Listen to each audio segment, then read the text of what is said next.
Hello, everyone, and welcome back to the Real Arsenal Deal podcast. This is Rav, your host.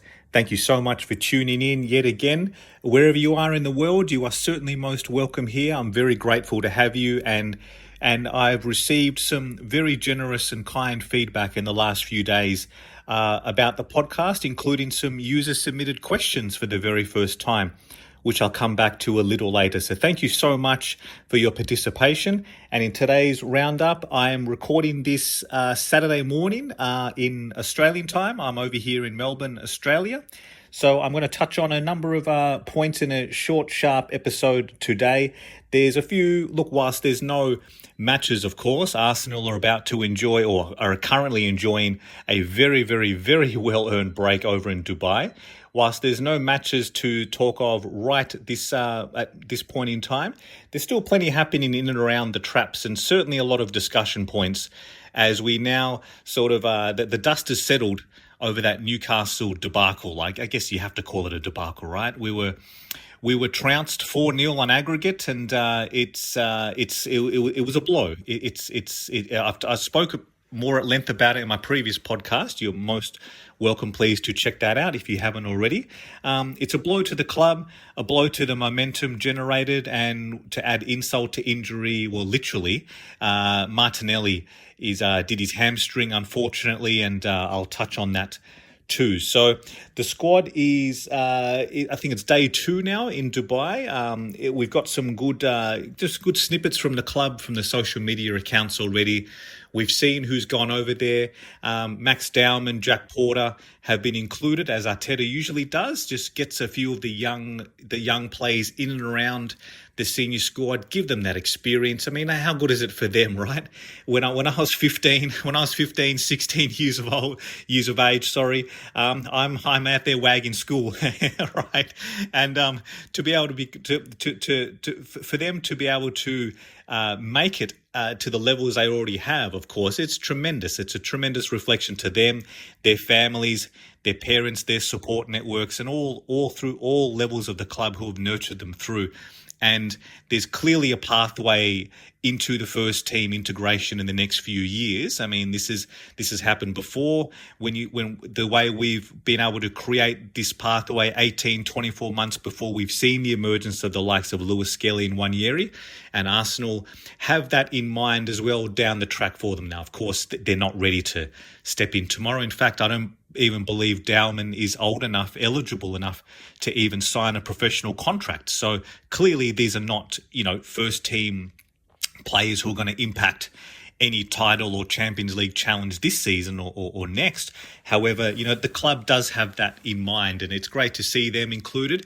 It's also great to see Martinelli there, right? So that's when he did his hamstring, right? I thought, holy crap, if this is a real nasty one, like Saka's, then he's done. He can't travel, right? Because he'll need some kind of medical procedure, and there's a very long recovery after that, which Bukayo is currently undertaking. So the fact that Martinelli was able to travel, in my head, and look, I guess a lot of Arsenal supporters do this, maybe all football fans do this, but in my head, I start to rationalize that. Is that a good sign? Okay, is it just a cramp? Is it a light strain? Is it a 1 or 2 weeker? Maybe he can just rest and recuperate. We don't have a game for 11, 12 days. Maybe, he only misses a game or 2 after that. But look, that's the head maths that I do sometimes. I'm probably too optimistic, too unrealistic at times. He's gone over there, of course, to be under close watch of the medical staff and the recuperation, the recovery team. However, the severity of the injury is still pretty significant. So David Ornstein, the Ornicle, he posted earlier this morning that Martinelli is expected to miss a month. The club is always cautious to give a definitive timeline, but once you start to use that sort of language, it could be anywhere from 4 weeks, 5 weeks, 6 weeks. There's a host of matches that he will miss in the league. It's a body blow. I mean, there's no other way really to sugarcoat this, because in In isolation over the course of the season, sure, players, are going to be stop-start. They're going to have an injury here and there and miss some time. And that's when you call upon your squad. That's when you call upon your other rotational options. The fact of the matter is, we're spread so thin, right? Jesus out with an ACL, unfortunately. Saka out with a hamstring injury. The club knew this, right? We knew of these injuries, and we knew of the severity of them. So at the point of January 31 or February 1st, when the window officially closed, we had Havertz, Trossard, and Martinelli basically as the three prime options for the three front positions. Yes, there's Sterling there as well, and that's a separate discussion, because with the reality is now we need to get him going. He's going to be playing a lot of minutes. We're going to rely upon him. We need to extract as much as we possibly can from him, and that's just the reality of it. And of course, then there's Wanyeri. Now, as awesome as he is, and has as tremendously well as he's done in the minutes so far, and he's hitting the scoreboard as well, and he gives us something very different, a very direct, a very intentional, aggressive edge to our play, which is fantastic and unique to him. All of that being said, we also need to just be realistic and caution this. He's 17 years old. And we saw he played a number of minutes around December time. His body is still developing as well, right? This is the reality. Young bodies still develop. He's still a teenager, right? So all of them, their bodies develop at different stages with growing pains and whatnot. We saw it happen with Emil Smith-Rowe. He got to that late teen stage. The integration between youth team football and playing against grown men in senior football, it's very, very different. It's physically very taxing. It's very difficult on their bodies. So we saw with Wanyeri getting a real solid run of minutes around December. He had a setback. He had a muscle setback in early January, which compounded our injuries. Right. So the point I'm making here is that we have to use him. You have to utilize him wisely. If we overload him, then it's going to be another injury. Right. We just have to keep this in mind. And I'm usually not this pessimistic, right? So I'm sorry with the pathway I'm going down, but it has to be said, Arsenal really gambled here. It was a tactical gamble, an intentional gamble. We understand all the reasons, the rationale why we've chosen not to be active in January.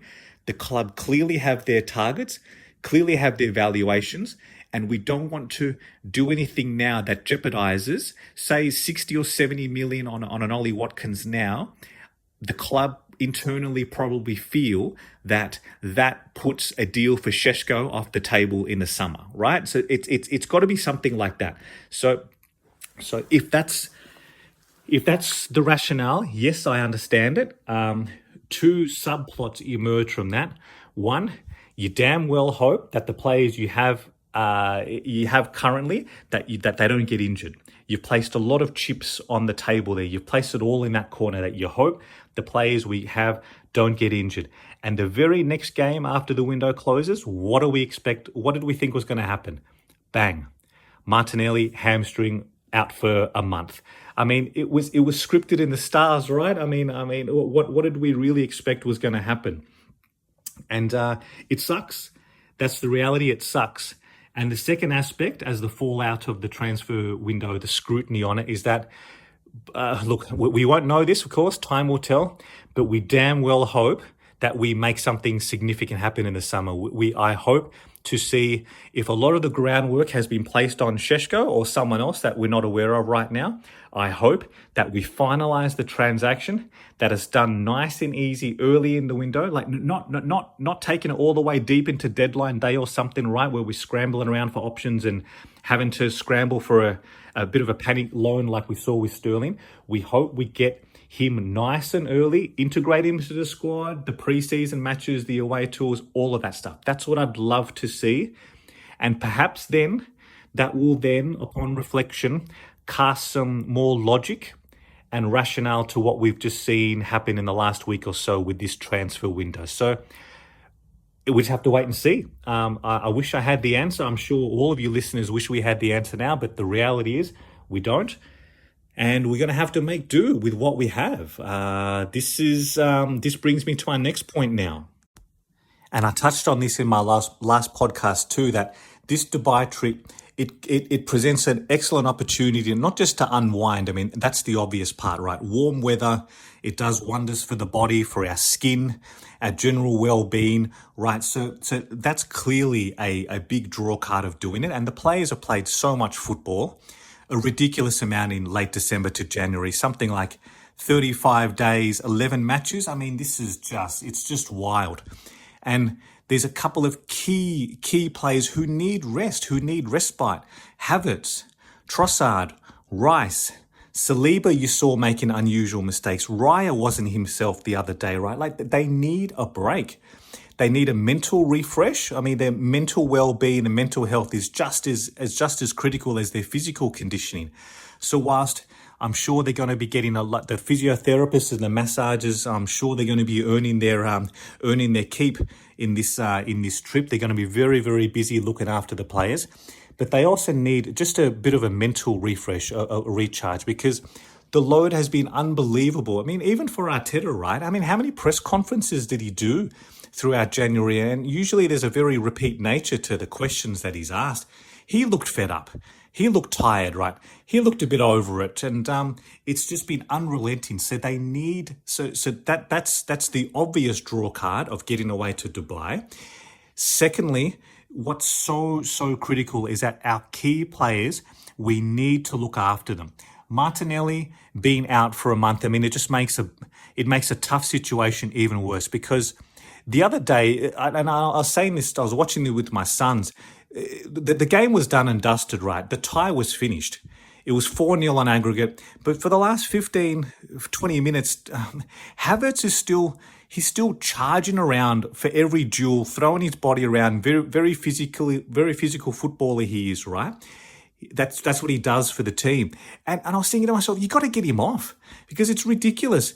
There's literally nothing to play for. At any moment now, I was grimacing, thinking, is he going to get up? Is he going to pull a hamstring? Is he going to have another injury or a soft tissue injury?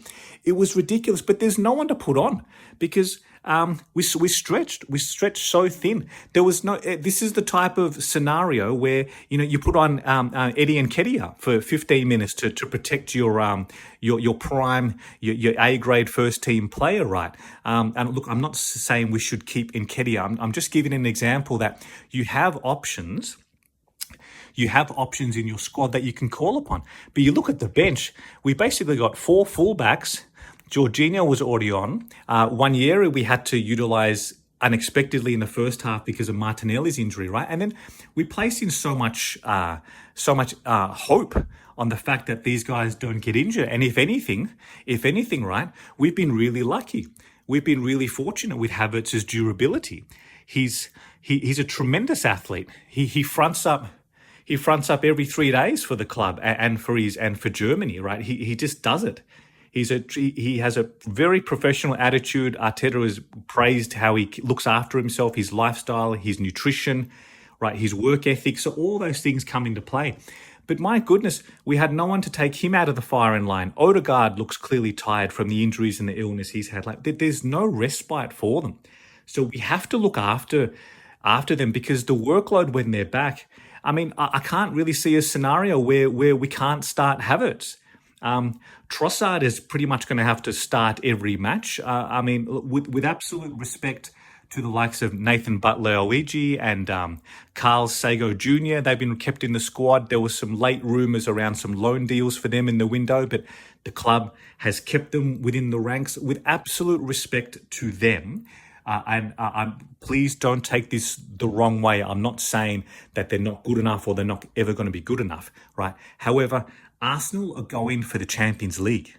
We are trying to stay in the conversation, in the picture for the Premier League. We need Havertz and Trossard basically playing as many minutes, if not every minute, as possible. Who are we going to really call upon? It's Sterling basically next cab off the rank. And yes, he's a proven winner. And by gee, if we can get him fit and firing and contribute in, that could change the entire complexion for Arsenal. However, we're placing so much emphasis on hope, and there's a classic saying that you make your own luck, and we've chosen not to be active in the transfer window, and we rolled the dice, and we rolled the dice last summer as well, and look what's happened. So as much as we bemoan bad luck and unfortunate circumstances, which we absolutely have been, right? We've created our own luck here. And you need that element of luck if you want to lift the major trophies at the end of the season. And right now, Arsenal have not been benefiting from that. And we are where we are. So look, it leads me to a fantastic question I had submitted about the transfer window. So I will it's a wonderful comment. I'll just shorten it down, condense it down for the question. So thank you to,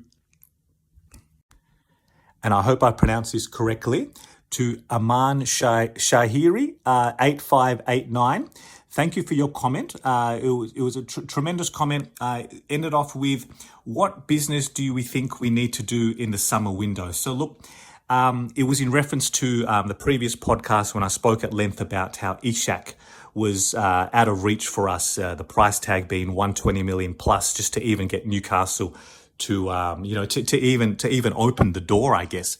So with that being as it is, I strongly believe we need to sign someone like Šeško. If we believe he's the profile, he ticks all the boxes, you got to get them before they peak. Once they hit that world-class level, the price tag doubles, and there's only a very small handful of clubs who are willing to pay 120, 130, 140 million for the likes of Isak. If we did that this summer, right, I would be absolutely staggered, because Arsenal need a number of key signings. We probably need to spend a good 150, 160, 170 million overall this summer.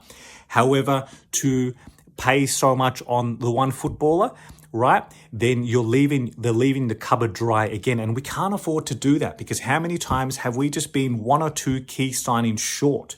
And it comes back to bite us. It came back to bite us last year. 10 minutes to go in the Champions League away at Munich, chasing a goal. And what did we have? Right? We didn't have that extra game changer difference maker to come on and impact. And that's the fine margin. That's the tiniest margins that we are trying to overcome to become kings of the mountain. That's the difference between coming close and actually winning stuff.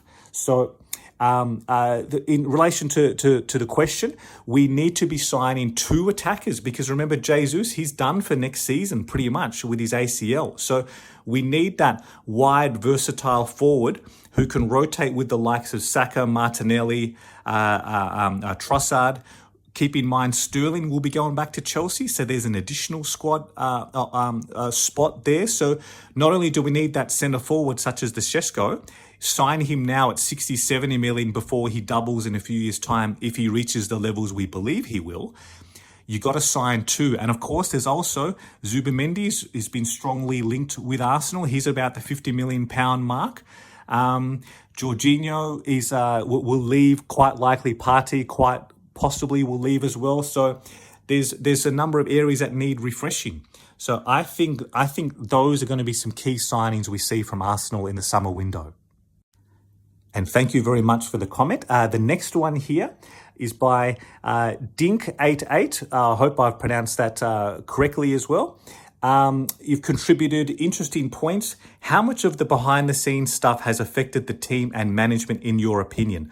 Like Edu moving away, for example. Now, this is a brilliant question, and it's absolutely spot on. And I think what we're seeing, just to set the scene, I think we have to quickly recap what we saw from a very disjointed Arsenal in the last 3 to 5 years.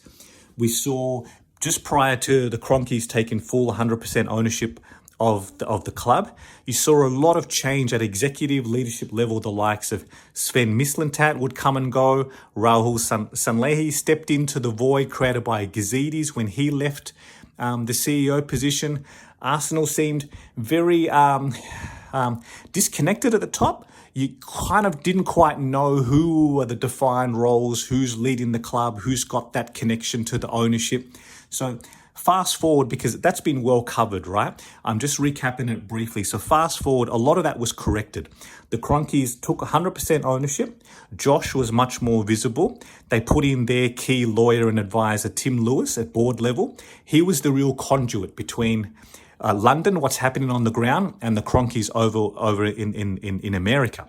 So we saw the benefits of that. Then you had three young faces of the club: Arteta as the manager, Edu as the technical director, and then became sporting director, and Vinay as the CEO. So the three of them clearly had an excellent working relationship. Now, whilst they were all relatively young and new to their positions, they were all learning on the job together. And sure, as it happens, not everything is perfect and seamless. However, you could see there was a very, very strong dynamic between the three of them, and they had a close relationship with Tim Lewis and the Cronkies. So all of that paid dividends. Now, how much that actually affects what we see on the field? Look, a balance sheet doesn't kick a goal, right? So I understand all of that. And to set the scene, I have a long corporate background myself in banking, so I very much know the impact that stability, strong leadership, cohesive communication has on output, and how that then correlates to strong teams, high performance teams, right? Results that then can be quantified on a profit and loss and balance sheet. So I have a long background in that, and I've been a bit bothered by what I've been seeing behind the scenes, because that just there's a few too many rumblings for me for not to have some, as they say, where there's smoke, there's fire. Few too many rumblings around what happened in the last window with Arteta really, really pushing for the likes of Calafiori and Marino, right? And it seemed that those deals dragged on extra long, right? It seems that Edu wasn't as on board with them as Mikel was, and perhaps there was a little bit of friction for the first time in a while behind the scenes. Vinay had left his position in the months prior, and Richard Garlick has stepped into that position, all capable executives, of course. However, for the first time in a while, the way Arsenal were able to do key transactions, Declan Rice, Ben White before that, the way Fabio Vieira, even though look, his signing hasn't worked out, I'm still citing the example of something that came out of nowhere, the way the club was able to maneuver, leveraging upon relationships that Edu had across the continent with agents and representatives, and we're able to get key deals done relatively quickly and quietly and seamlessly. That reflects beautifully on the club that's just got everything aligned. And all of a sudden, this most recent summer window, the rumblings we heard that everyone wasn't quite on the same page. And is it any wonder that just a few months later, we now hear stories that Edu, he wanted a different challenge. He wanted higher authority, and he was given it by the multi-club model with the Forest Group. And Arsenal matched the offer that he was given in terms of his wages and stuff, and he still chose to depart. There's a bit in that, right? That it's the kind of thing where it's odd for all the hard work, all the grunt work to be done to rebuild the squad, and just as we're on the cusp of, hopefully, touch wood, something special in that translated into winning the Premier League, winning the Champions League, for example, that he leaves. There's just a bit too much happening there for me not to think that there's more to it than meets the eye. So it's a concern. And to get key deals done now in January, such as a Sesko, right, or to bring forward key targets, acquisitions that we had in mind, bring them forward now, pay that extra, be that persuasive figure to make it happen. You need someone like that. And unfortunately, we didn't have it. Now, a lot of criticism has gone towards Jason Ato, his deputy, who is sort of relieving that position. It's not his fault per se. I don't think it's necessarily fair on him. However, it just brings it under a spotlight that you need to get big deals done, big transactions done. Again, going back to my experience in the banking world, you don't have to be the smartest person in the room, but you need to be the most persuasive. You need to be able to talk the talk in the right languages that hits all the key selling points for all parties. And that's how deals happen. Doesn't matter it doesn't necessarily matter what qualifications you've got or whatnot. In practical experience, being that persuasive figure in the room and backing it up, right? That's what gets signatures on pieces of paper. And unfortunately, we didn't have that. So it's so critical that whoever we appoint for that position, it's so critical that A, we get it right, and B, we need to have that person in place well before the summer. I can't emphasize enough how important this summer window is for Arsenal. It is absolutely critical. And we need someone in that position well before to hit the ground running with plenty of runway and leverage time to work on those deals and the relationships behind the scenes. And then bang, when the window opens, we want to be out there. We want to be making our moves, finalizing transactions, because it is so important for the team. Secondly, what we don't want to lose sight of, it is getting to critical juncture points of the likes of Saliba, Saka. We've got renewals to do. The club has done tremendously well to renew a number of core key players in the last 18 months. There's a few lurking now who are, the time will come now to reward them. Gabriel is another one, right? We don't want to take our eye off the ball. We need to have the right person. And I'm confident the club is aware of that. And the messaging is that they are actively recruiting that position. I'd be very interested to see who it is, and I'm confident it's going to be the right person. I just hope it's done relatively soon. Give that person a few months before the summer window opens. And look, this podcast is dragging on just a little bit, so I'll just a couple of quick ones to finish. The Lewis Skelly celebration fallout, I mean, it's just laughable. I mean, it's been covered so well by people in such better, more prominent positions than me, such as Ian Wright. Let's just call it what it is. The institutional racism that we continue to see, the way players of colour are treated and represented in the media compared to, he's just the latest. And it's appalling, it's disgusting, it's sickening.